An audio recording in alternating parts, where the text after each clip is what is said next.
বাচ্চাদের sports day আজকে পার্কে আসলাম।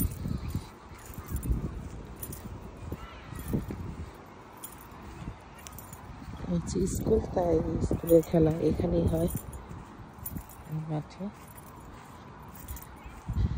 এখানে বছরের শেষ, জুলাইতে স্কুল, আবার সবাই সেপ্টেম্বরে নিউ ক্লাসে যাবে, জুলাইতে স্কুল লাস্ট আর কি।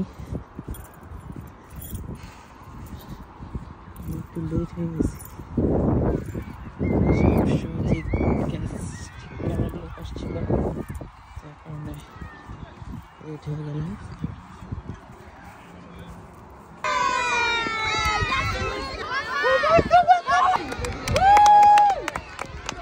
সবজি রান্না করছি, এখানে অনেক ধরনের সবজি দিলাম, ফুলকপি, ব্রোকলি, গাজর, মিষ্টি আলু, 3 কালারের ক্যাপসিকাম, তারপর হচ্ছে আর আলু, তারপর বেগুন, টমেটো দিব, আর যে জুকিনি বা করজেট, আর আর আর মিষ্টি কুমড়া, বরবটি, এগুলো দিচ্ছি।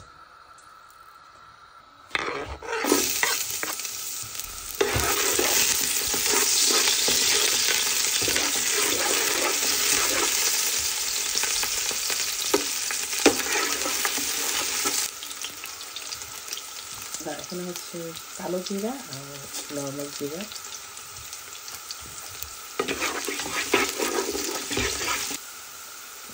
আদা রসুন পেস্ট। এখানে আমি সব ধরনের মশলাই দিয়েছি, হলুদ, লবণ, মরিচ, পেঁয়াজ, গরম মশলা এগুলো, আর হচ্ছে একটু পাঁচফোড়ন। এটা হচ্ছে আস্তটা আসলে বাচ্চাদের মুখে কামড়ে পড়লে ওরা একটু দেখি পছন্দ করে না, তো আমি এখানে গুঁড়াটা ছিল বাসায়, তো ওই গুঁড়াটাই দিচ্ছি, পরেও আবার দিব, আর শুরুতে দিয়ে নিচ্ছি। আদা রসুন পেস্টও দিলাম, বাস এইটুকুই দিয়ে এবার সবজিটাকে কষিয়ে নেব, আর 2 ধরনের ডাল দিব।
এই সবজি রান্নাটা আসলে এক এক রকমভাবেই করা যায়। আজকেরটা আমি যেমন ঝোল ঝোল করেছি, আবার একদমই শুকনো শুকনো করে করা যায়, পরোটা, রুটি, ভাত সব কিছুর সঙ্গেই খাওয়া যায়, বেশ মজা হয়। আর আমি শুরুতে কিন্তু অল্প পেঁয়াজ দিয়েছি, কারণ পরে আমি বাগার দিব। সবজিতে পরে বাগার দিলে মানে পেঁয়াজটা বেশি পোড়া পোড়া করে ভেজে দিলে সবজির রান্নাটা মানে অন্যরকম মজা হয়ে যায়। আমি ঘিও দিচ্ছি, একটু তেলের সঙ্গে একটু ঘি দিয়ে মানে বাগারটা দিচ্ছি, তাহলে সুন্দর একটা সুঘ্রাণ আসবে।